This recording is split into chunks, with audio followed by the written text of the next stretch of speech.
Contact you. I'm sorry. GRH at utah.gov. No, not that. No, don't go to that one. Not that one. Yeah. He was just kidding. I thought that was what is it? Yeah, do it. Very I'm different. looking it up on my personal cell phone. And the next EC meeting will be held See, in I the never Capitol. contacted you. What is it? Thank you, Mike, for Yes, bailing me out. I was just testing you. Just seeing if you were on paying attention. Oh, I'll get it to y'all. I'll get it to y'all. You don't have it. How about yours? Do really quick right We do have now. a campaign. He's Yours? saying, let's put the campaign There account. you go. Yeah. Greg In the next. H Hughes at Gmail. That's easy. So H is my. 9, 10. So we have a set of financial statements, literally starting this fiscal period. July 1st, I think, is when we started for July 1st is 16. No, I'm sorry, it's 17. 11, So 12. everything prior to that was in QuickBooks Online. And there's no question about it that period of time that they were doing that sort of stuff online, that's going to be very difficult to audit. Okay. So we just need to be aware of that. And we need to have a conversation with Squire. I'd be happy to have a conversation with them if Dave doesn't. Okay. But the condition of the books during that period of time, of which Chairman Evans and some of the folks then running that's not, in my estimation, is not auditable. So I'll be curious to see what they pull off of that. Well, and that is curious because they did audit 15 to 16. Was that? I asked him to go back and look at that, and he couldn't make hide nor hair of it. He couldn't.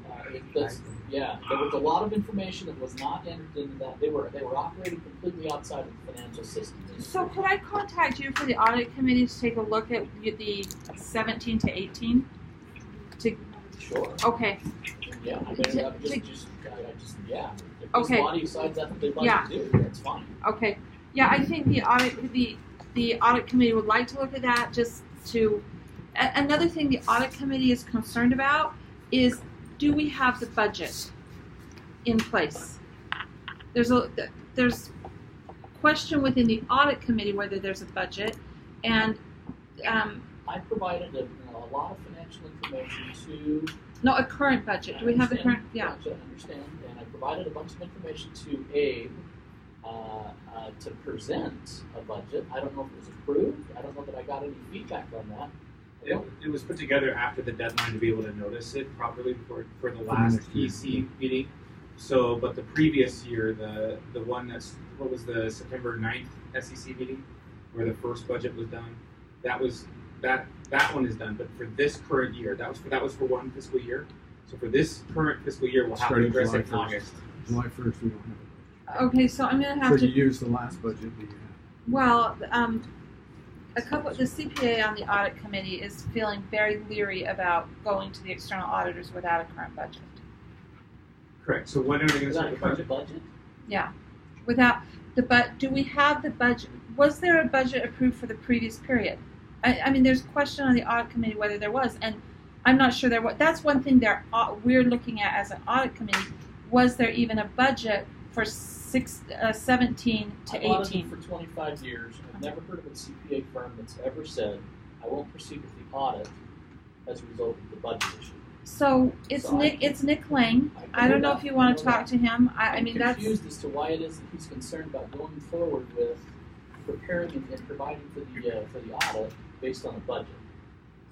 So there's no requirement for that. And then Nick Lang also contacted Mike. Mike said he needed to get Abe or my approval to look at the books. Now let me clarify. No, and did not reach out to Abe or I, because I called Abe on it.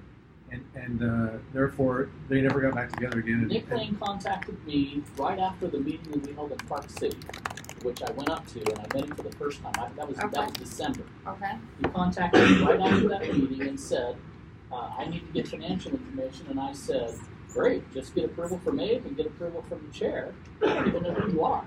But And the so- okay, and I've never heard from him since. I mean, he's called me 2 or 3 times about Washington County, so now I know who he is. He's called me about Washington County matters.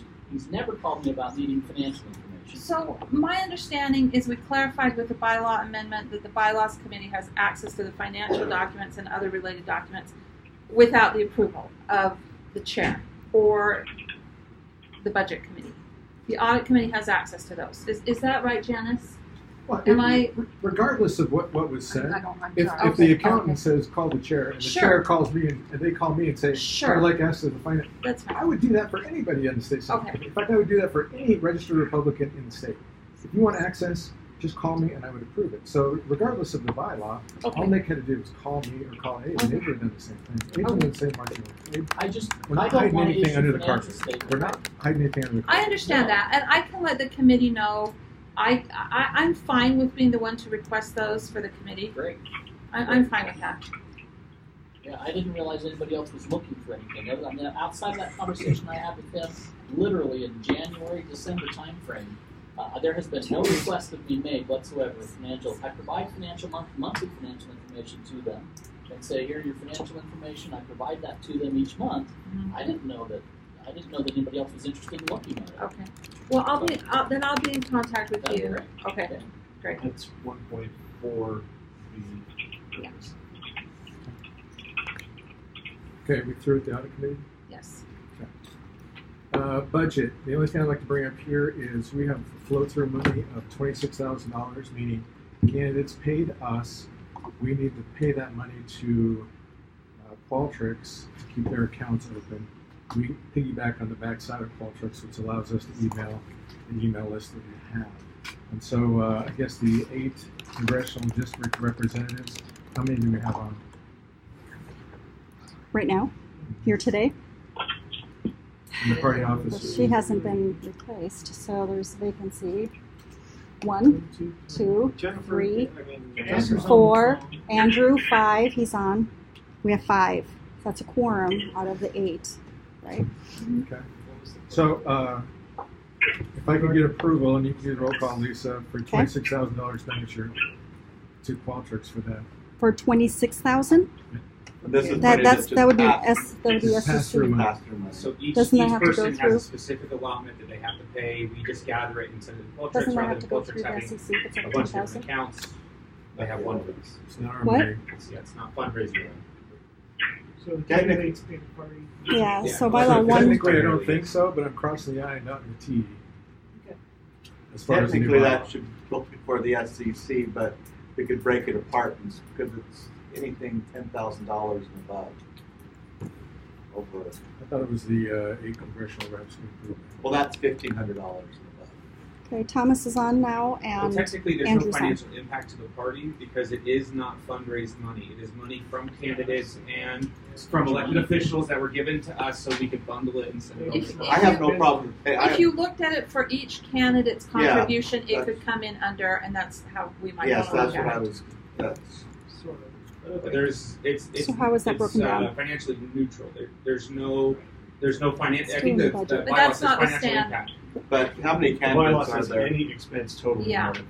Yeah. So, But is this an expense? It's not an expense. Right. That's- It's I- kinda- I'm fine with I it. think it's fine. Either way, we got to So pay it. clarify it outside of So an let's take it expense. out.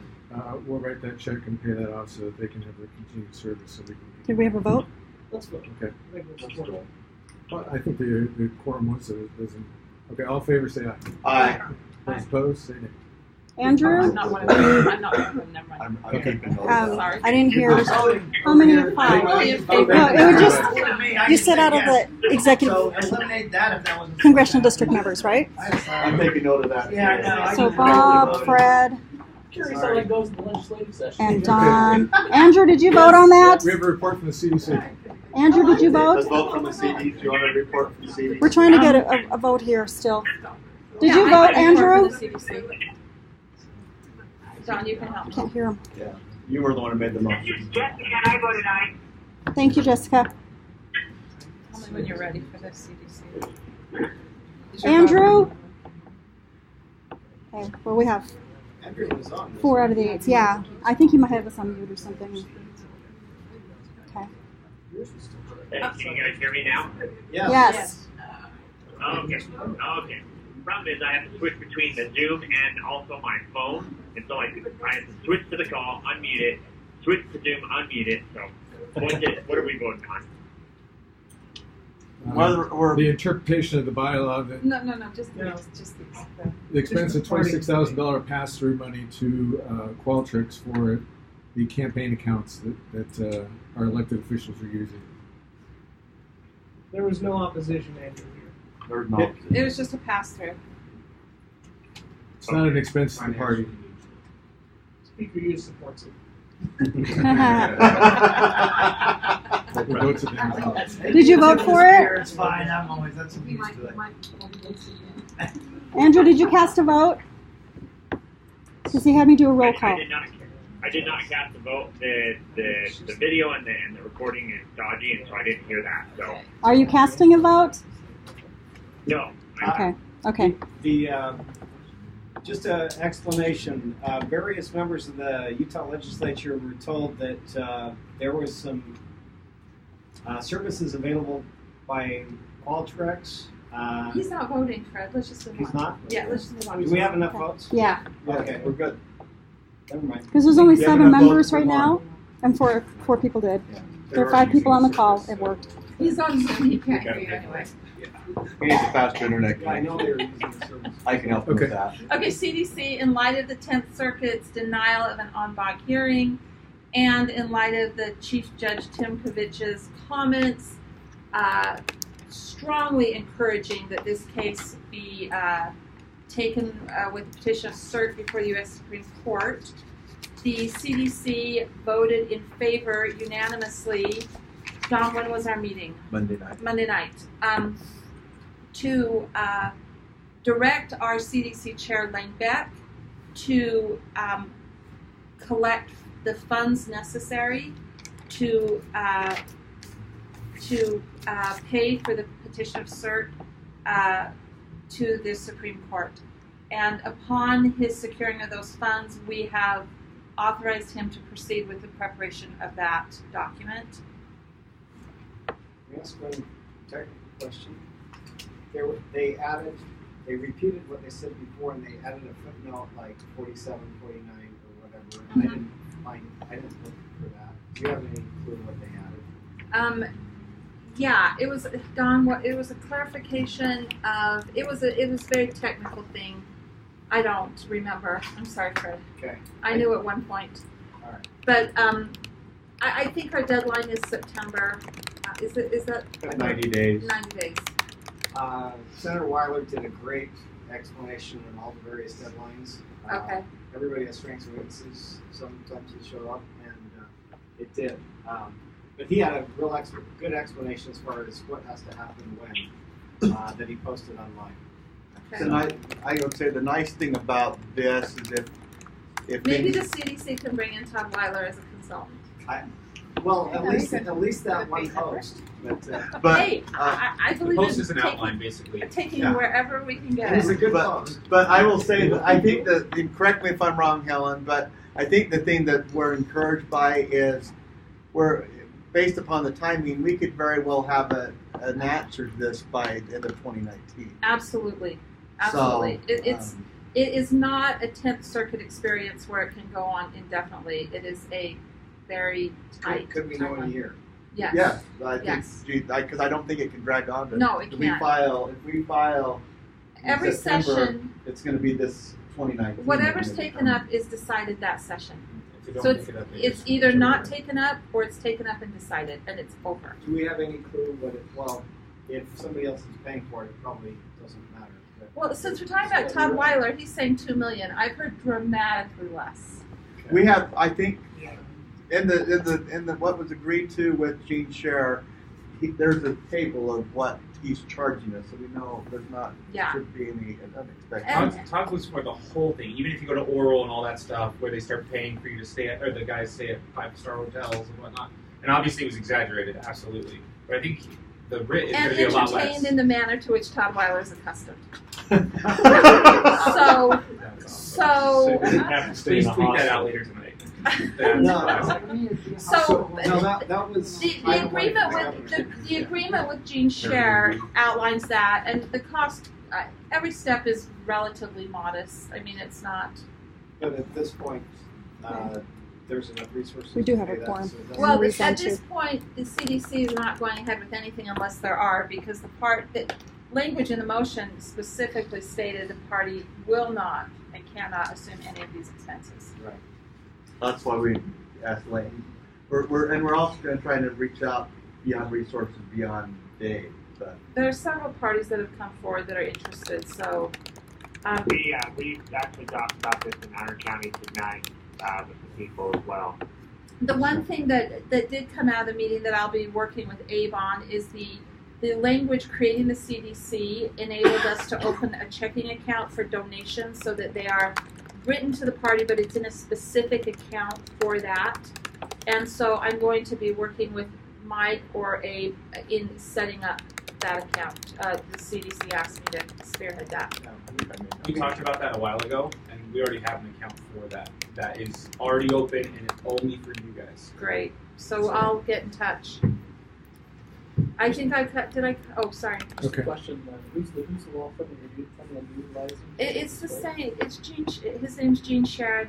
The name of his firm Sharon something, and he's a well-known, appellate. He represented Utah in the marriage issue a couple years ago at the Supreme So Court. do you have an idea what it would cost just to file sort of the preliminary stuff? Yeah. it's 100. It's 70,000 up. It's 70,000 up front, and then 70,000. I think we need to look. Yeah. And that's just to file the Just writ. to file. To file the writ. Yeah. Okay, a question that was asked was, what was the footnote? And the footnote, attorneys don't like to rule on things that aren't before them.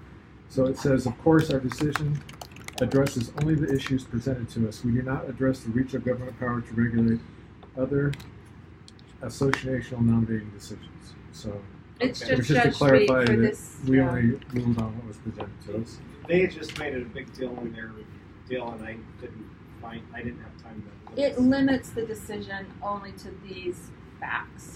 Essentially, it protects the LDS Church from a Catholic lesbian woman from trying to get a signature path to the Pope. And that's what the footnote is. It doesn't apply to that. I didn't read it exactly that way, but whatever. You got to use the current version of Robert's rules, and then you would know. The last thing I'll say is the reason I brought Mike here for reals. The real is financial reporting. The CDC, he's reached out, he's talked to Lane Beck, he said several hours, but you've required some documentation. Helen, can you get that documentation to Mike so that we can report that? Because we got to report in a week. We have a report that's due on the 19th. So what is the documentation? So we still have no, and here's the issue, to be flat out honest with you. I've had several conversations with Senator Bramble. Senator Bramble is a CPA who's very, very, very much dearly involved with financial reporting in the state of Utah. We're all in agreement now through the attorney with Dan Backer that we believe this note is a state-related matter, not a federal, not an FEC-related matter, which is good. That's as favorable as could possibly be. We spent lots of time on the phone with their attorney and with Dan Backer and friends because they're friends of mine, and it was a good conversation to understand. So that's good. Okay. The issue is that the agreement that exists between Dave Bateman and our attorney that was representing us during that period of time, Marcus Mumford, is very much mum. I do have an engagement letter.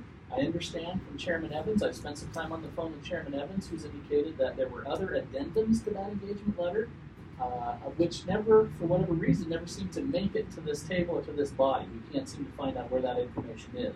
The agreement, in essence, according to Chairman Evans, is that we are only going to pay the magnitude of the lawsuit to what it is that we can raise. Well, that's a whole lot different than the $410,000 that's been widely spread in the newspaper. That's a big difference. So what documents do you want? Well, I'd like to see an engagement letter. That I do have a copy of the original engagement letter that was signed Between the party and Mumford? Marcus Mumford. Okay, that's the start. The second piece of it is what documentation exists, and more importantly, what is the negotiated agreement between Marcus Mumford and Dave Bateman regarding what did he buy, what did he not buy, but they will not talk to us at all about, and therefore making disclosure, Very, very difficult. I'm told that Dave Bateman has posted a lot of stuff on Facebook. I don't believe Facebook is a proper repository of documents like that, but he's done that. And I'm not a subscriber to Facebook, so I don't go there to get it. We had an obligation to give us some information so that we could properly dispose all of that. We haven't seen any of it. Who had the obligation? Dave Bateman specifically had a requirement to meet with us and to give us the necessary But information. the CDC is not privy to that contract. But did we have to be? That We have to information. disclose it. I know that Lane sent a letter back in May with the breakdown of what was paid, I believe. I don't. We need to know. We need to start from the beginning. What did we enter into as a party in terms of the agreement? What was that agreement? So you And have that. I have a letter that says we're going to pay for it by the contributions of the party. So of course we are. that That's was all we put- get is contributions. What we could raise. Does anyone recall who's on the SEC at that time? That went up on the overhead. Marcus Mumford's letter, right? Well, are you talking about the one that says that we'll be patient and you can pay No, what you can? I'll take Marcus what you. can send That's that what I'm over, looking and I for. asked Mike to I'm get looking that. for that. It says it's contingent based on what it is that we could raise. That's the addendum we need. Because When was that? I think That was, that was an an SEC meeting. that was an executive committee It was an meeting. executive committee Yeah, meeting. we have it. We Great, gotta we have have that. You have that too. But the CDC doesn't have that. You do. we need I'll that because forward it back that's to the you. starting point. Because then what we can do is we can go back and say the magnitude of the debt is only X. It's thought not you asked for it. I know, but I thought I forwarded it $410,000 to you. that people have agreed to. I'll Now, check. I don't know why.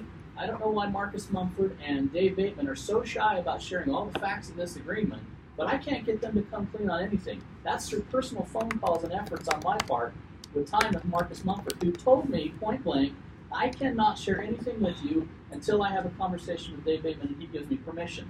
That was the end of the phone call. He never called back. So whatever's going on there, we need details on so that we can disclose that properly in the reports. Do you have the information for the? I have the letter right here. Great. I have Send one me a right copy here. of it. That'd be Yeah. fantastic. Do you have the- It's been submitted in Do minutes you have before. the information on Chris Fukas? In other words, you've got Marcus that you've got questions. I have bills. I have bills from that the party had in their hand that included a Trupas portion and included a Mumford portion. Right. That doesn't equal $410,000. Yes, Speaker. Is this because, just for my own, I'm just listening to this, is it because the parties is required to describe in-kind contributions as well as what Absolutely. they raise? In this And so, particular case, where that was an original debt to the party, if someone has paid that, that would be an in-kind contribution to the party, but you have to disclose. Is that what? let what's me happening? clarify. When we first started down this path, there was a question as to whether a portion of it was federal versus state. Okay, there being an obligation of that we would report under the federal election laws because the state party reports under that. Okay. That was the initial concern because without a doubt we disclose debt in that environment. The state of Utah does not require us to disclose debt, thankfully. Okay, so the issue is this, it's not yet an in-kind, it doesn't qualify as an in-kind even though he's paid it because of the fact of this contingent liability, this capability of it rolling back to us. We would not probably disclose that as an in-kind because of the very matter that we talked about earlier. So what would you, as a real contribution then? Is We that what would you show just- that, right now, at the point in time this whole thing settles, then no question about it would be an in-kind. Sure. In the interim, you would be a real contribution until that. Thomas is on I call, wouldn't show and he it- I says if wouldn't he show could it have a anything. minute, he's got some good I information wouldn't from show it the as anything until that whole thing resolved. So where would you report? What would you The need? already issue have more that. than anything is that we need to understand the magnitude of that 410 that's being wildly spread in the news. Okay, we need to get our arms around first of all what is the number. If we were to go back and say we've only raised $75,000, we only owe Marcus Mumford $75,000. You see what I'm saying? Because that's the agreement we entered into. That's the first thing. Then whatever agreement he worked out between Marcus and Dave Bateman is an entirely different negotiation now on their part because it's only 75, not this 410 that he thinks he bought. Does that make sense? Yeah. So it's just basic accounting we need to understand and get our arms around all of that. And we're not getting any of it. Now, in terms of reporting, I think right now, as it sits, with that liability possibly rolling back to the party, we report it as debt on the financial statements of the party, but because there's no debt requirement reported to the state of Utah, We don't show it yet. As soon as these things start breaking free, it'll either be an in-kind contribution, or it'll be a hard contribution, or it'll be a liability. It will be a payment that we made. It'll be all those things. This is not my business, and the last question I'll ask. I'm sorry. If there is a decision by the party to move forward to that last phase, which is actually defined, because the Supreme Court will either take it up or they'll defer to the lower I'm with court's you on that. decision. Then it's over. Yeah. So it's right here, and if we have, and if the party is agreeable to move forward, and there's nowhere to go after that, doesn't that kind of end the liability of the party, because it has now allowed that lawsuit to go as far as it can. So at that point, it can't be short-circuited if the party, you know what I'm saying? I know exactly what you're saying. So So let me does address that it in a end the couple of different liability ways. is that the exposure of liability of the party, once it says go ahead and do it, Yes, is it over? it is over. Can I read this? So there's a couple matters here. First of all, the $140,000 we have to raise to file. That is a reportable hard contribution that will show up on our state reports. Okay? That's money that we definitely will take in. The expense associated with the legal fees for that will be an expense associated with it, will be reported as well. Once the Supreme Court rules, and Dave Bateman says there is no, I'm removing the obligation entirely from the state party. We will remove it from our books as though it didn't exist, or write it off as bad debt. We'll have to deal with that from an accounting standpoint, but it is not a reportable matter at that point in time. People have, no, that's actually not true. That would be an in-kind contribution at that point in time on the state reports. That's what that would be. What a mess. That's why I want the facts. And we need those. So what happened, what you may not be aware of, is we had an executive committee meeting. We discussed Neil Love and Tanner Ames pass-through money flyers. That meeting was taken out to the media. The media reported on that. The FEC picked up on that. No action was taken other than a fine of $7,500 to the party. So it basically cost the party $7,500. Actually, it's $4,000 to hire an attorney to defend us to justify that expense with the Love campaign. They didn't care about the Ames campaign. So was it $4,000? Is that what our agreement was? Yes. To defend ourselves. So it cost us $4,000 for no reason. And so if you have questions, this is all part of the communication issue. Call me. I don't think anyone in here who's had a beef with something has ever called me, picked up the phone and called me and talked about something. And so you got to communicate. If you don't communicate, we can sit here and eat $4,000 fines all day long. I would love to pass those on to the executive committee. I've called you. We've met. Yeah, we've met. But so that's the kind of stuff that guard that. And so that's when I came out with the idea of, look, let's sign a non-disclosure agreement when they go look at the financials, because we don't want people going out there and blabbing, here's where our financial situation is, so they can use it against us and our candidates for the financial year. And so, we kind of tightened up the reins there a little bit just because of that fine that cost us $4,000. And that's money I don't have, but I got to go out and fundraise for, which is a pain in the butt. Can I add something here? This is the legal document that you just presented to me that said this is what we think it is. Let me just read you this line. We've agreed that the Utah GOP may satisfy my outstanding bill from funds that you anticipate raising, as they are raised and received by the party.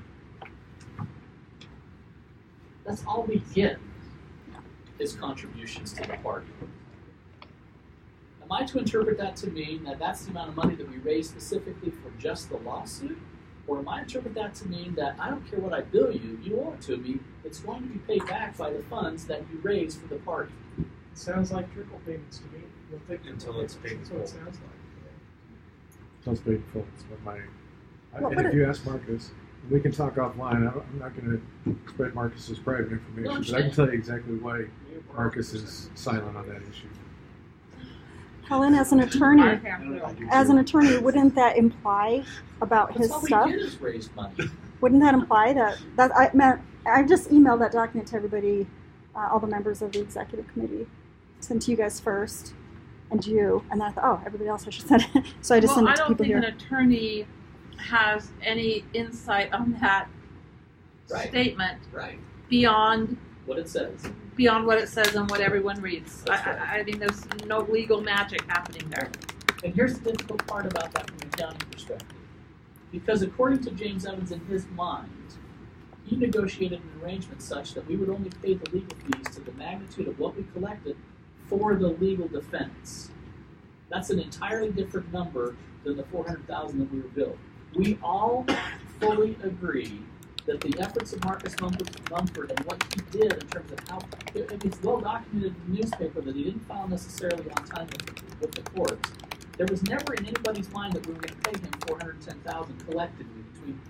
That's all documented out there, and yet that's the number we're going off of. I'm with you. I've stood in front of the SEC many times saying we do not owe this much money. So what do we owe? That's your job to find out for me, is tell me what we owe. I make a motion that Helen. Oh, The not audit this. committee, Yeah, the right. audit committee has actually gathered the documents to do that, and we'll give it a stab. I would like to know what the party's obligation for that piece of legal effort is. The Mumford piece. Thomas said it's getting close to 10, so Yeah, Okay. it's not this combined, time. because Marcus is saying he's late because of troop missing so long, but. But Trupus's number was an arrest time. Yeah. All right. So can we get that Here's business? All those are really cool facts, but we need some numbers. Here's one more clarifying thing I'd like to say is the minutes from that were approved on the January 27th meeting. Basically, a motion previously adopted by the CDC to have the lawsuit continue until the SEC directs otherwise. So I wouldn't assume that you drop the lawsuit at all because you're under directions by the SEC to continue until the SEC. Yeah, says that. So we're just trying to make sure we're fiscally you're having a responsible. vote. You're having a vote, but I think your direction is pretty clear. All right, we'll skip. Is Thomas still on? Thomas, you on? It's probably on mute. There he is. I'm good. Let's move. Keep moving. Okay, thanks. Auxiliary recommendations. Since we don't have a quorum, we can punt those to the next time. We have a quorum right now. We do. We have a quorum right now, unless Okay. Thomas or Andrew or somebody else hangs Okay. up. I asked Kara to look at the auxiliaries, and Kara, are you prepared to discuss these briefly? I think we are. I think we have Heather here, and if Carice is still on the phone, and Cox with the Federation, then those are the three that I believe we've all received the bylaws of, and they're here to answer questions. Okay, I just On the agenda were the other. I just texted Lorene to make sure that she's on there. Yeah. So Here, you can get mine. Lorene is on too. So Yeah. if we can start with Heather so that she can get back on the road, that would be excellent. If there's no objection. Can I add some information, Important thing if I may, in for there Heather's? is there's an election for the Black Caucus in the back of that that I didn't see before tonight. You ought to Yeah, read it. some of this is updated a little bit, but he's on the phone, so we can ask him any questions we have about that. But Heather's here. Did you have comments, Lisa? I just have some new information that Helen sent over. Heather sent over to me. That they did have an election with 50 people in attendance. I have written proof of that. So does anyone have questions where we want to begin? So we can move through each Well, of these. it's really, we've got, 8 items. You submitted the bylaws, you stated the purpose, you've got a list of 25 active members. All voting members are registered Republicans. Does the group accept all registered Republicans who meet eligibility requirements in group bylaws? Method of election of officers with terms not greater than 2 years. Written proof of election of officers for the last 2 years with 25 members participating in the election. Can you I have give that. to Lisa? And quarterly meetings of 10 members or more. Yes. I think those are the items that we're supposed to consider. I don't know that we're given any. If they meet those requirements, I don't see any reason why this body wouldn't recommend it to the SEC. I agree, unless they have something in their constitutional bylaws that That- is against our constitution. Right, because there was one on the Black Caucus and they fixed the thing that I had the biggest problem with. But Yeah. anyway. So I have some additional information as well that's in my folder here that I've collected from them. Speak up so they can hear. So my additional information on this applicant, I have a list. I don't even know how many, but it is at least monthly that this group is meeting. And so they do qualify under that. They have 87 members. I have their membership list right here, which does also give us the addresses, phone numbers, and they require that they're registered Republicans, so that's all on there. So we have all the contact information. So we have everything. That's what I'm seeing here. Add them to our spam list.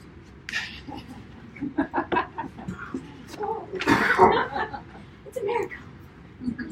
Let's see. It's a gift. A gift. Thank you. Full tax. Does anyone have any more questions for Heather? Do Happy you to want to answer share any anything? questions. Fully disclosed. Would you like to share what you're just briefly? I will just say that the discussion has been out there, and I'll throw this out. Yes. You can decide however you want. Yeah. There has been UFRW, a competing women's group as well. That should be taken under consideration, and that body can do whatever you want with it. But that's just a consideration. Right. We don't consider ourselves a competing group. We like to consider ourselves an asset to the party.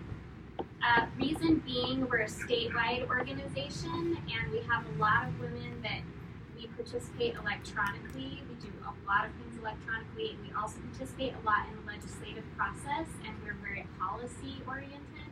And we also have women that can't or don't want to pay monthly or yearly dues to a national federation, and so we do not require that. We're truly grassroots. We have potluck dinners, people bring their families, and we're service oriented. So I would add that our flavor of women's organization is a little bit different than the Federation of Republican Women.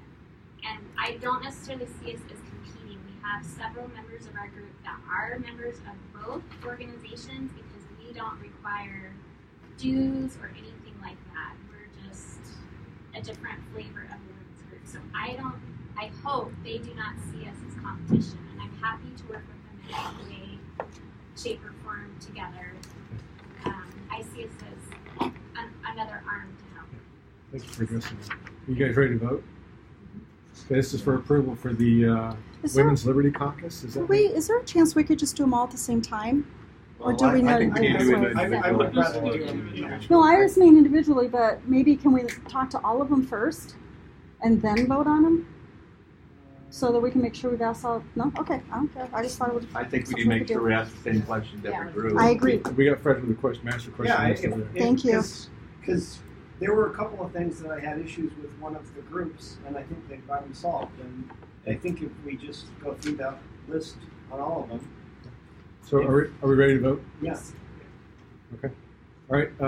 All in favor of the Women's Liberty Caucus being an auxiliary in Utah Republican Party, say aye. Aye. All those opposed? Aye. All those opposed, say nay. Okay. The vote appears to be unanimous. Congratulations. We'll present your recommendation to the State Central Committee in August. Drive safely. I think Lorraine, if she's still on, that would be the Federation. We should have those bylaws here as well in your agenda. Yeah, it was. Yes. And I have more information too. And I can. That was in the talk link. to her. Like, when she assigned, I found my information. Lorraine, are you on? She is, and I have it as well. She's on the phone. Which one are we doing? Utah Federation. Utah Republican Women, Federation of Republican Women. And you and Lorraine have been working together, is that? I had we had an email conversation the last couple of days. I didn't want you yelling at me. But before you do that, could I just say, unless they're doing the same thing, that I was very impressed that this auxiliary provided us with their convention minutes, their executive committee minutes, and their board meeting minutes, as well as a membership list that has 146 active members. A sweet logo. So is Lorraine, is she on? Lorraine? If not, I could Lorraine. just give you what my research was. I can just ask the same Yes, question. go ahead, yeah. All right, they submitted the bylaws, so that's done. Jamie Stated Hines is on purpose the of call, bylaws to comply with and assist the party's purpose of electing Republicans. List 25 active members, all voting members registered Republicans. Does the group accept all registered Republicans who meet eligibility requirements in group bylaws? Method of election of officers with terms not greater than 2 years. Written proof of election for officers within the last 2 years with 25 members participating in election. And quarterly meetings is 10 members or more. As far as I was able to see, they were okay. Did you have more information? That's what I had. They had attendees. They had like 56 attendees, I believe, at their elections. They're a pretty good sized group. Yeah, they're all over the state. As far as quarterly activities, they have a number of different chapters, and I know they're always holding activities. You see, they're hosting the region conference here. In my opinion, I think they meet all the qualifications. So I would recommend they be out. Is this the overall one, not individual chapters? This is the overall one. Each county can't have their. Yeah, but not each county shows up on the SEC or EC or whatever. Yeah, they have about 9 or 10 different chapters, I think. They have, let me see, they have about 6 or 7 different chapters that are from around the state. Yeah, Washington, Davis, Weaver, there's one in Cache. Yeah, they're the Professional Republican Women, I think, which is Salt Lake, Washington County, Davis, Weaver, Summit, and the Republican Club of Salt Lake. So this is like our Davis County Republican Women are part of this organization. Someone's talking. Someone's on the phone talking. Who said? Speak up. Is that Lorene? No, that's not Lorene. Okay. It's Greece. Yeah. Just trying to get Lorene. Okay. Are we ready to vote on the UFRW? Yeah, I move that we recommend, we give them a favorable recommendation. Can I just make notation? I just make a notation. You're too quick on your motion. Lorene's been on the call almost all night. She's not on the call right now. I talked to her before this meeting. You talked to her before this meeting. We did want to meet with the presidents and talk to the presidents. That's what this organization said. So I was just asking Lou that she was waiting all this time on the phone, but somehow she's not on the call right now. That we make that accept. There she is. Hot dog. Lorene. Great. Hi, this is Lorene. We're just about to give you a favorable recommendation. Unless you screw it up. Oh. So that's probably the case. Tell us why we should recommend your group. Well, because my group, I think my group's the most fabulous group there is in Utah. That's all we need. have wonderful women who work really, really, really hard for Republicans, and they're very active in the party. So you have all of my data in front of you, I think. Yeah, we got it. I also think that this auxiliary sets a standard for us. It's incredible what information and what they're actually doing out in the community. What's her name? Lorene Cox. Lorene, what are the dues for a member for a year? Our dues come to us through the local club.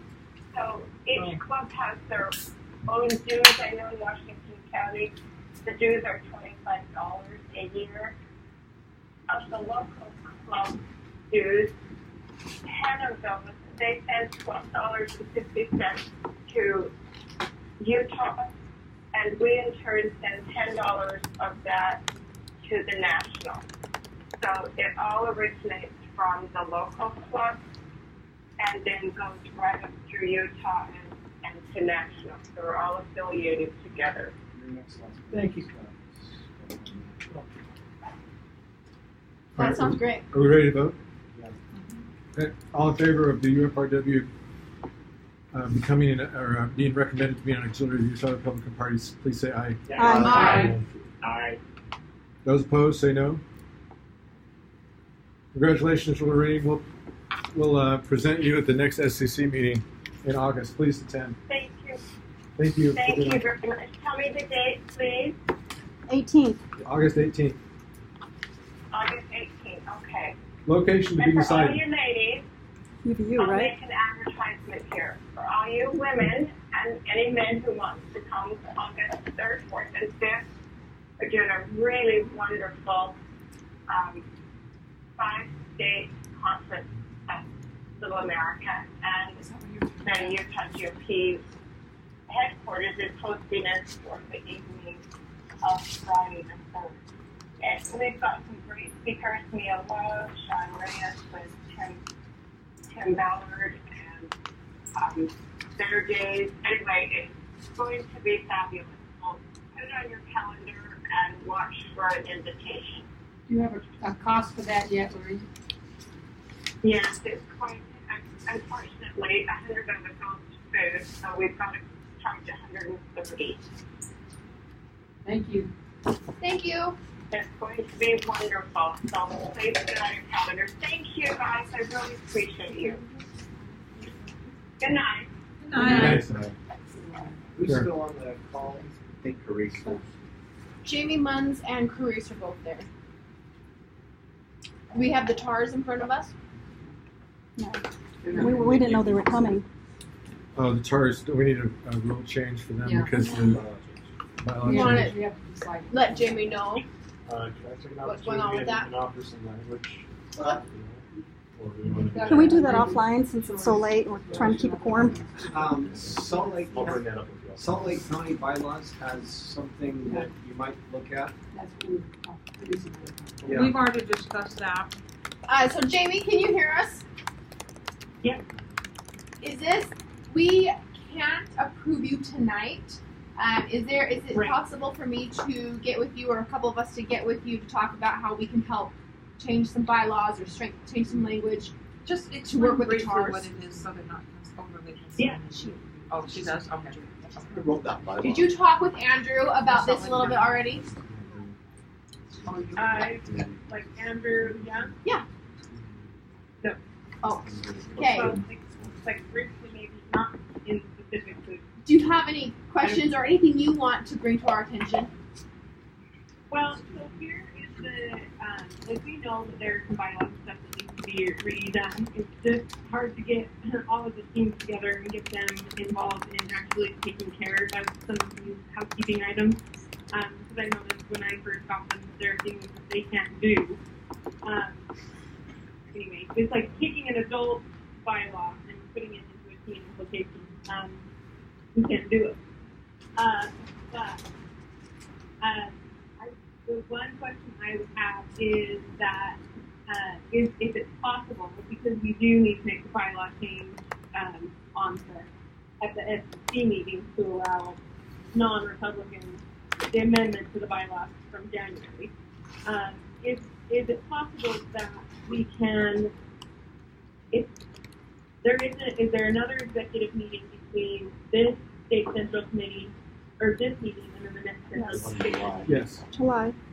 There's one in July. July 11th. Can I make a suggestion?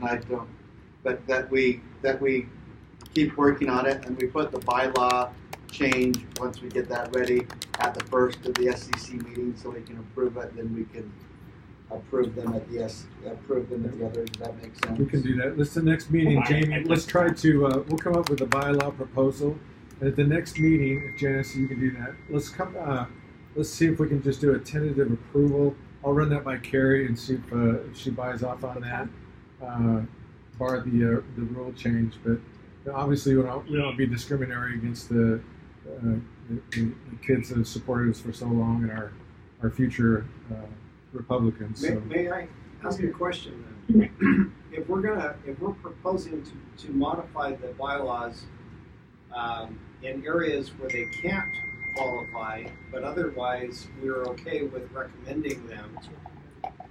If we there's no reason for us to wait a month to recommend them because we can't change the bylaw until the recommend based on the proviso. Yeah, We can do that in July.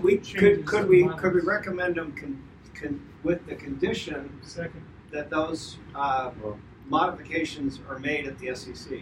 I would July? move that we do this in July, but let's do it at the beginning of the meeting so that they don't have to sit there and wait.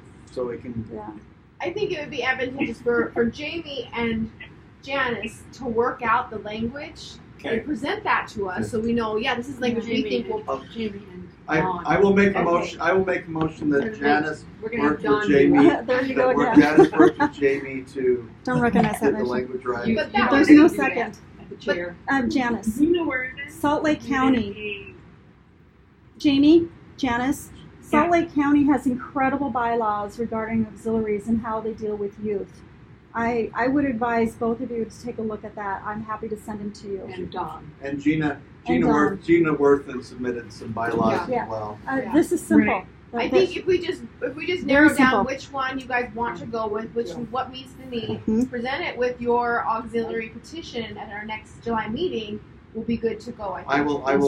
I think we should direct the C&B chair to have a meeting to discuss that with the C&B committee. In the meantime, you still have speaking rights. I think I did already. And Because we then, voted on that in the SEC. and Jamie, About I meeting. would like to. I'm going to reach out to you this week and talking about other ways we can help the TARS. Are you good with that? Okay. Yep. Thank you, Jamie. Okay, is there a motion on the floor? And pass on to Salt Lake County if they have great bylaws for involving youth, they should get it put together. Yeah. Hey, I'll send speaking those of- forward. They need to let you know who the technical are.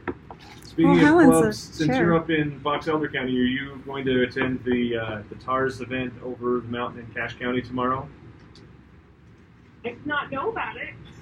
Well, you're in a different county, but we'd like to extend an invitation across the mountain to our friends. I'll talk with you offline tonight about that. That's Joe. Okay. Thanks, Jamie. Yeah, Thank you, Jamie. thank you. Okay, is there a motion that you want to just continue to discuss, or do you? Well, they weren't on.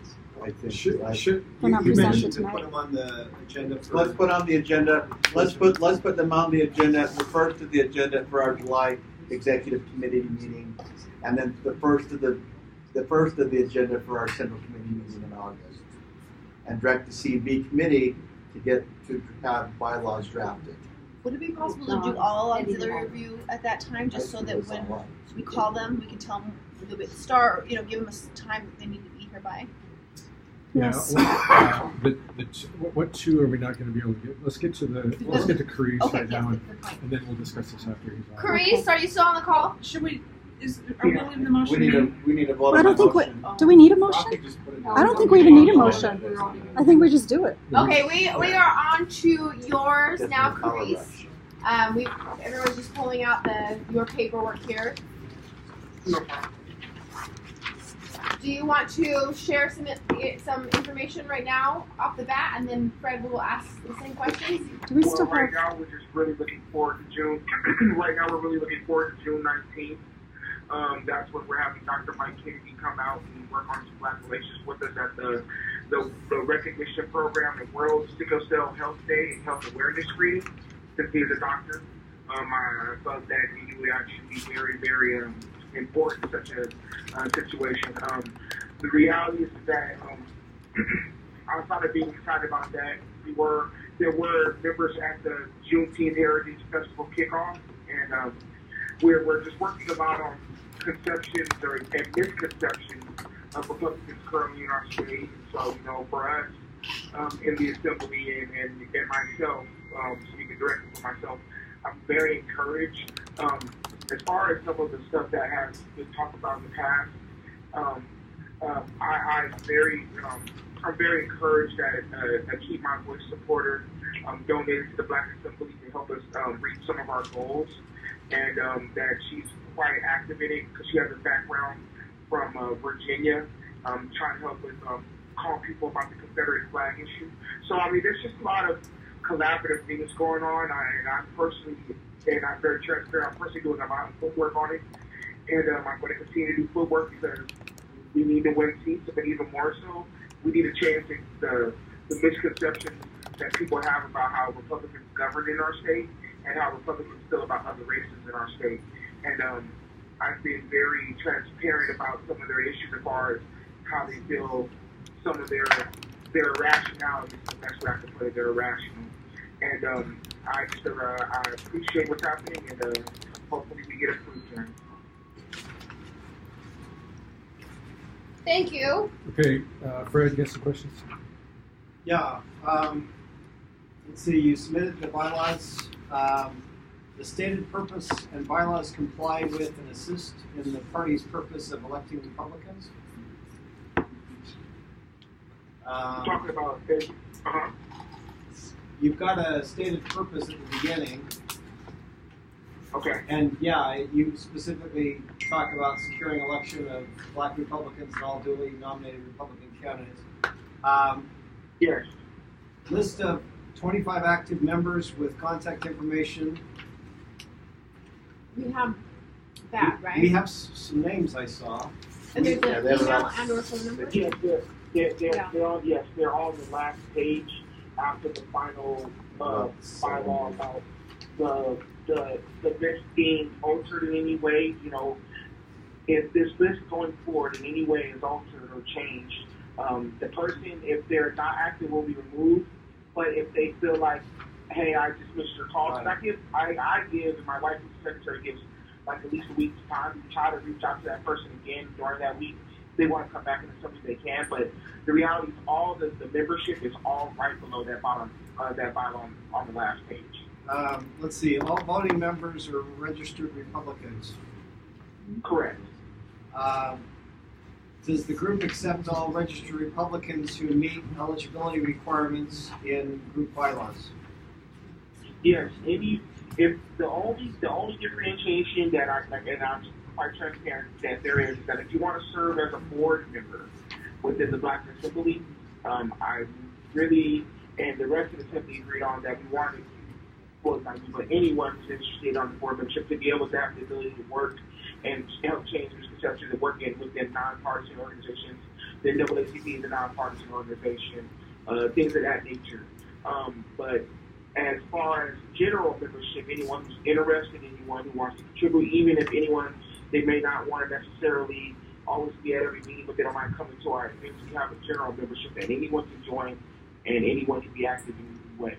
If a person who wants to qualify for the office of board would like to run for officership of any position, all they have to do to fulfill those bylaw requirements is either come to an NAACP meeting, which I would gladly give any information to for anyone who's interested, or they come to any Juneteenth event, meet up with the Black Assembly, and we'll go forward. Those are the only requirements as far as being an officer board. Thank you. Let's see, all voting is the method of election of officers with terms not greater than 2 years. I noticed that you've got that in your bylaws and you provided an addendum showing that there was an election for 2 of those officers. Correct. In May. The question that I had, that I had heard, was 2 of the officers, or at least one of the officers, had served for longer than 2 years. But is your argument that, based on your current bylaws, that wouldn't? They would, because we're re-electing at organizing convention, or like I think it's like 30 days after I put in the bylaws, something like that. It's really quick. So because of that, and that in those bylaws stating, hey, we're going to have our reorganization at that time period, from my purview of the bylaws, to vacate either the chair or the vice chair, which is myself, would have not been within the purview at that time period because those seats are still held.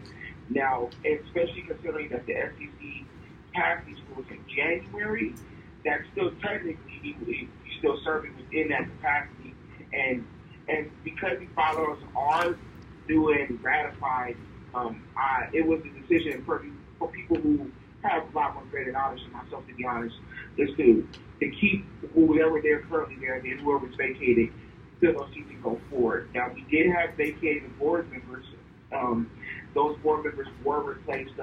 I spent hours going through the list, and my wife tried to see if there was any inaccuracies or anything that we missed as far as people who were not active or people who felt like they were wrongly put on the list or any of those things. And if I missed anybody, I would let them contact me. But yes, under that, that's the reason why 2 positions were not vacated. Okay. Can I jump in with that? yeah. There's something non-standard here. Grease, I noticed in your bylaws it doesn't say to be a member you have to be a resident of Utah. The other bylaws do state that. And do you know how many of your members are not Utah residents? So the only person on the whole list who is a member of the Utah Black Republican Assembly who's not in Utah is the founder, Mr. Winston Wilkerson, who is the #1 person on the list. He has moved to Maryland. He's not an active member since he doesn't vote or anything like that, but that's like, in my opinion, a legacy situation where he founded the assembly 10 years ago. He worked with great Republicans in the SEC 10 years ago, and I feel like it wasn't necessarily appropriate to remove because he's the founder. Now, if there's any reservations about that, I'll gladly do so. No, But I mean it was just under. you meet the number qualification whether he's there or not. So I wouldn't. Okay. Personally. Well, I still have some concerns though. You might have the right amount of numbers, but there's some people that are on your list. I think you just might have mentioned it. I kicked out as many people as I could. Now there was some that my wife did, and they didn't get back to me. We didn't erase. Like, I have no problem erasing. The thing about it is from, and I know for sure, everybody who is certified on the addendum, that's about 34 members as far as voting. I mean, anybody that you're worried about, they can be really removed, because even within our addendum of our 34 members who participated in the election, that would be that 25 threshold. So I know that there's some. No problem fixing anything. Okay. I took on as much as I could on other things. So if my wife had any errors, I would have no problem. Don't throw your wife under the bus. Yeah. I'm sure it's great. Right. So my concern isn't that. My concern is that there's names on here from people that probably predate you being involved, who are not have not requested to be members of the committee. There's also somebody that was a member of your committee that you've dropped off, and they're unaware of it, and has never been invited to a meeting. And I know other people who have tried to become members who were not put on the membership list. And I have been fixing a whole lot of those issues, and I'm continuing to fix those issues. As far as anyone who feel like they were removed from the assembly wrongfully, or they feel like they still want to be active in the assembly, if I called you or if I contacted you and you didn't contact me, that's a consideration that I moved forward. So I called everyone that I know that I knew personally. I called or contacted in some way. But if they would like, but sometimes you don't answer them if they don't know. So like I said, if there's someone who's like, hey, I want to be involved, I've been wrongfully removed or whatnot, I have no issue putting them back in. As per our rules, there is no way or rhyme or reason why we deny anyone from an activity within the assembly. Well, Did this happen before the bylaw change? No, this happened since then. Carice, I actually tried to become a member, and so did some other people in this room, in the last membership drive that happened, at least the one that was maybe 6 months ago or something.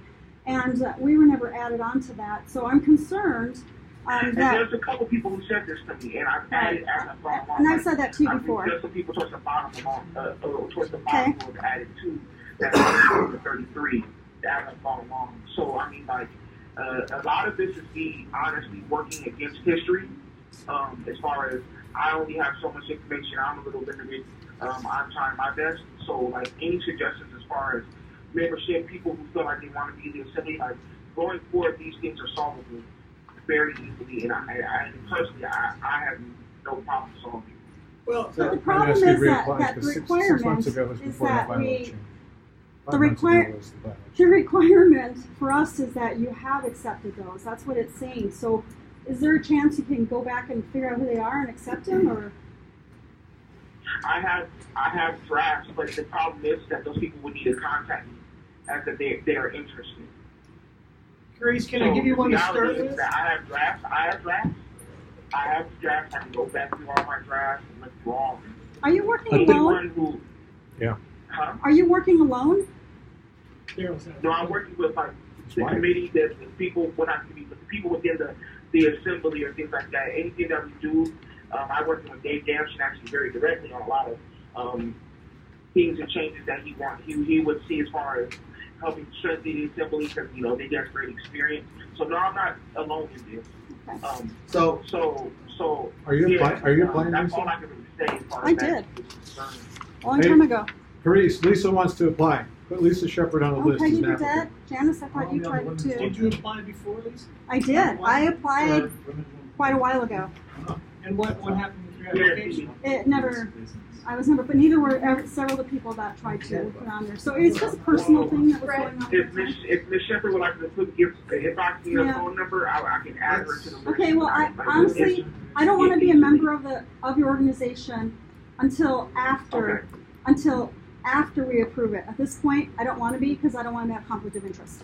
Can I ask? I will sorry. Okay, I was just have Fred finish the questions on the Let's list. finish it. There could be, let's see, method of elections. Well, there's still another issue with the names. Carice, James Evans told me on the phone and to my face that he never requested to be a member of the Black Assembly. This is my thought. If we remove 5, 10 names, whatever, he'll still qualify. I think we should go through Fred's list, make sure those are correct, and then work with, if we want to go forward with and have positive recommendations, we can kind of share with him the concerns we have. Yeah, it's not 1 or 2 days. It's the pedigree of the list. Lisa applied and no action, and James. Yeah, this would be before my time. So like the reality is that I and when Lisa I talked, she's like she doesn't necessarily. I don't have any spread currently right now. So the reality for me is that at any time going forward right now, I can only deal with the picture, you guys. There's no issue with anyone applying. Well, but Carice, you say it was before your time, but Daryl was your chair, and Daryl is your chair, and this all has to do with Well, put it Daryl. like this: you can say Daryl is your chair, Daryl is this and that, but the reality is that the work has changed, the work is getting bigger, and the work is getting stronger. So the reality is, even under the current chair, the rules that are being brought forward there's more than efforts to be attempted for them to be met, and they're simply on their own or chartered within 2 independent organizations that are trying to bring conservative opinions to Black relations. So the reality is this: I and people within the assembly, we are trying to earn our way back. But thank you, Chris. All I can do is just keep doing the work, man. I think you're doing great so far, Chris. Can I just ask one question just while we're on the subject? Yeah, no problem. Because the one question, and I see it's been changed. So, because I know that before you'd had proxy voting. That's been changed now. So only your chair would be. So right now, Daryl would be the SEC rep. And she said, hey, that would not work. We had a fruitful conversation. And matter of fact, I would also like to point out to all of you guys to really try to do my best to not calm, but to try to be compromising and to really give you guys understanding that I'm trying to extend the olive branch that you guys know there's accountability. There is actually an ethics committee within the assembly now that I'm still at this very second trying to recruit very good people to see if they would like to work in this committee. There's ethics-based rules within there. A lot of it has to do with civility. I could disagree with you all day long, but if I'm being rude about it, then I'm not being truthful. And so there's even been words about civility and things of that nature about our ethical standards that we put through our paperwork. A lot of it's about upholding these ethical standards. And the number one thing for me in all of it is civility. So, I understand there's some reservations about the chair, but under our new ethics rules, those things within the assembly can be challenged. You're dealing with it internally. Thank you, Chris. Thank you. Fred, do you have any last? Yeah, there was a couple of others. Written proof of election for officers from the last 2 years. We had 25 members in participating in the election.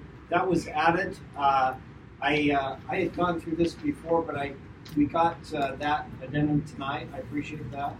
And then quarterly meetings of 10 members or more. Where was that noted? As far as your meetings.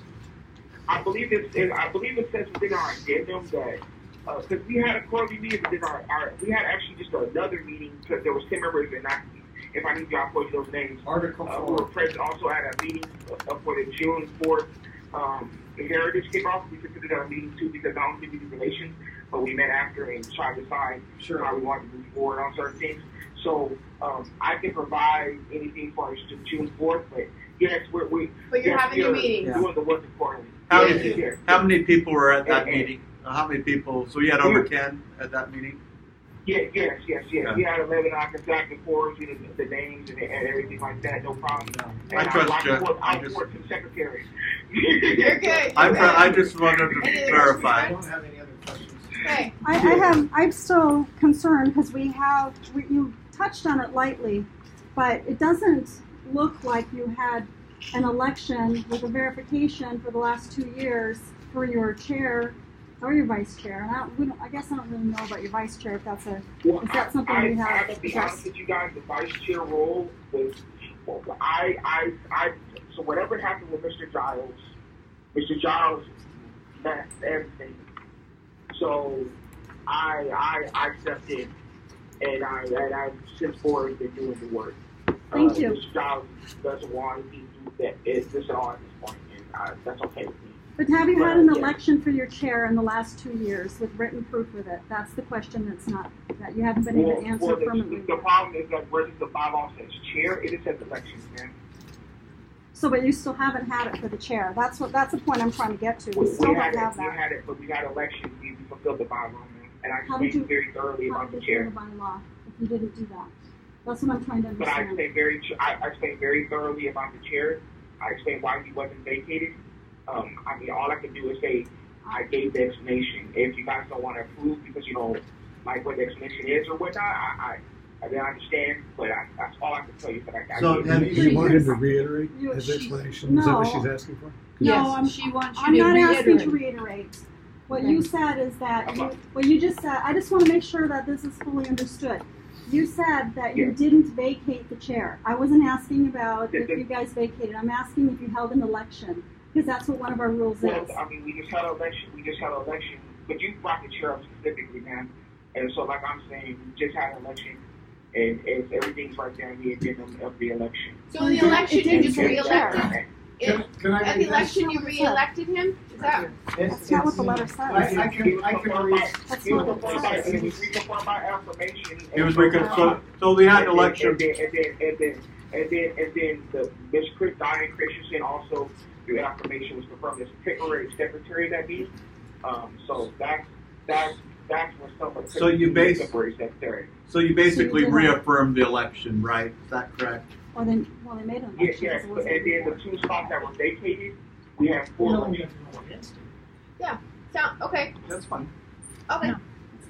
But they had 25 people that were listed, and they went through and voted the 2 remaining ones, and it appears that everybody there was okay with the chair and vice chair staying until 2019. Yeah. To me, they seem to meet the qualifications. Well, Carice, I'm going to say I think you're doing a fine job. I appreciate your olive branch, but as long as there is a Daryl Acumen attached to that olive branch, I believe he has competed badly for the Republicans, and I will be a no vote if Daryl is an officer or spokesman. But just like he voted against the Utah Republican Native American Caucus, I don't know what reason, but he has slandered other Republicans, and if Daryl's in your leadership, I will not vote for the Black Assembly. There's one person. No problem. And this is Helen Redd. I would say very directly and openly, and this isn't about calling anyone racist, so I want to make that clear. But if you put the work that the Assembly is now doing over some raw things about our chair, I personally say that your principles might be a little misplaced, unfortunately. Because the reality is that the work is bigger than our chair, and the work will continue to be bigger than our chair because we're really out there on the grassroots level. So, I mean, I'm sorry that you feel that way, and I do apologize, but that's just where I'm at, and that's where I've always been. And matter of fact, with a lot of disagreements within the party in general, that's where I've been.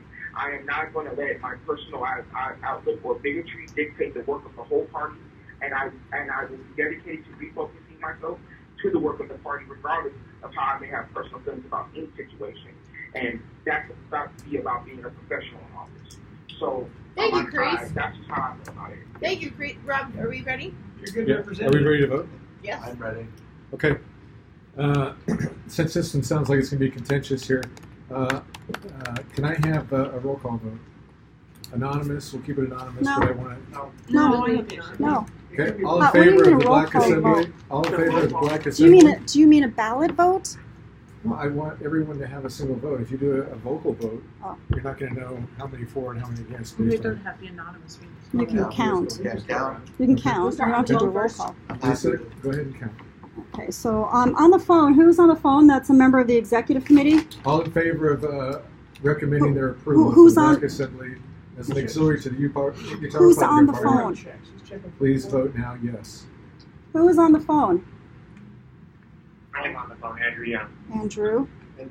Thomas still there? Andrew's on the phone. Henry. Thomas. Okay. Oh, is Okay. this Jessica or? Jessica, are you still on there? Well, The two columns, yes or no? 1, 2, 3, 4, 5, 6, 7, 8, 9, 10, I move 11, for 12, discussion 13. on this You did. before we vote. Is there a second? Second. All right. It is Because discuss. I do intend to vote no, and it is aimed at Daryl.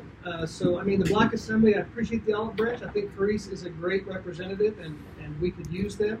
However, Daryl has so maligned about 30% of the SCC personally, and is not supporting some Republican candidates. He's attacking them against their bylaws. And there's questions about their membership. So as long as Daryl's in their leadership or spokesman, I don't mind if he's a member. I'm going to vote no, and I would ask others to vote no with me. Well, to me, this is a matter of principle. We have to take personalities out of this, Motion. and we have to take He's their emotions out of chair. it. And It's keep in not mind, emotion. but He's got bad hold on, character. I let you just keep in mind. Daryl attacked me as much as anybody. Okay. Daryl made a personal attack towards me, towards 900 Davis County delegates. So is he going to be an asset to the Utah Republican Party? But I'm not. I'm removing. But I'm removing out of. I'm removing Yeah, Daryl. no, but Daryl is the one that will be No, on let the me committee. finish. Let me. So we have to take personality. That's one of the problems we have is we have too much mixing of personalities. You know, and they, from all appearances, they meet the qualifications. And if we're going to start measuring, I like this chair and I don't like this chair, we're going to, you know, you're going to have a lot of, we're going to be we're going to be kicking out a lot of auxiliaries. Part of the problem with the Women's Liberty Group, there was somebody in an officer who had a problem with me, and so she wouldn't So- allow it, and that's wrong. But it's That's not just wrong. personality. They have denied membership to Lisa and other people and added people to members wrongly. They're not running right. I It's will- not just personality. I will, just for the record, I have heard from other organizations that we've approved, I've also heard that same thing, accusation made.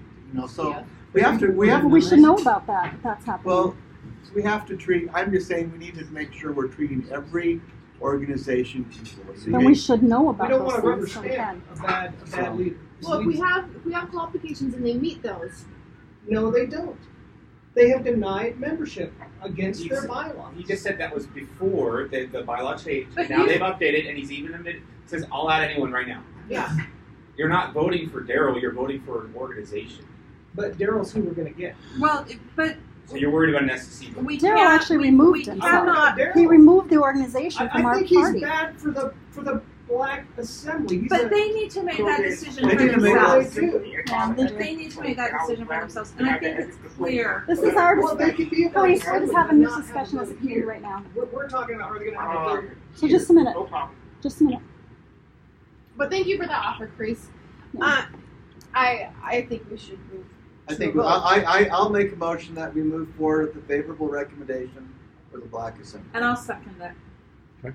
There's a motion on the floor. The vote's on the floor. Lisa, can you just yes and no column? Make sure every vote's recorded so we know we have a quorum and it's approved. This is a I'm not recommendation. comfortable with that. I think we should vote on if you want to put down people. You just mean not with the Yes or no. names attached? Yeah, just a yes or no. Okay, Go not through- with the go names through the attached. list of what Okay. we want to do. Just wants to make sure we get the. I'm happy to have my vote. I'm happy to have my vote on Um, the record. I don't know. I've never You been guys wanna required vote on have that? my vote. I just don't want people targeted. We've had plenty of that. It's not going to be recorded. It is being recorded. You have people in the staff that leak information. It will get out there. It's probably already on the Facebook. Let's move to a vote. This is Facebook Live, right? That's No, what I thought. no, this is just Zoom. This is Zoom. This is So, Okay, so I have a yes and a no column. Okay. So, Motion's on the floor. If you're not favorable with yes and no, how would you record the vote with They everybody? can text me if they want to. They can text me their votes. And I'll be able to Just do it record like we it. did all the others, right? Look, we have to, All those others say aye, those say no, no. Stand up, Okay. be accountable for your vote. Yeah. Move on. All right, all in favor of approving the Black Assembly, say aye. Aye. Those opposed, say no. No. President. Okay, the chair rules that passes. Congratulations, Carice. You have a favorable recommendation from the executive committee. Okay. Thanks for staying on. Thank you guys so much, and definitely. And to those who have reservations, all I can say is going forward that I'm going to do my personal best to try to fix as much as I can. I understand your feelings, and I will say, through all honesty, that even I have made mistakes, and even I have gotten off of my center on a lot of things within the party, and I've done some wrong things. Hey, Carice. And going forward, I just want to make sure that we all are better. That's all.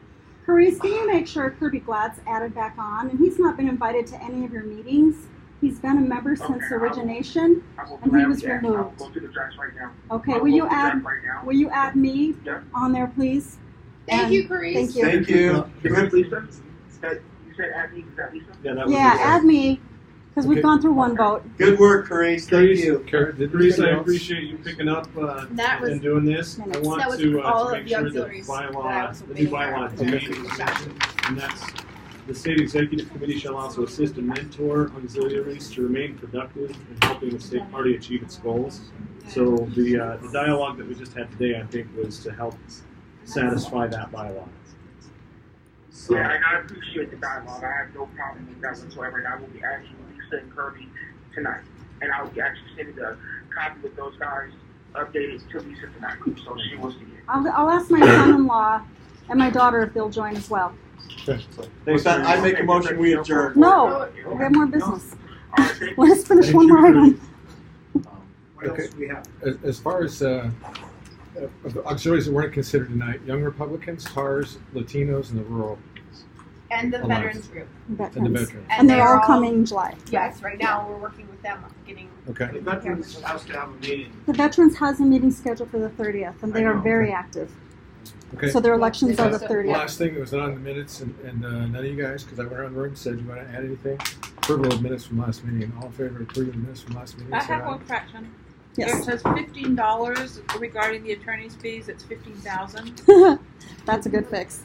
Thank you. I'll find it on here and fix it. Good job, Helen. That's a good job.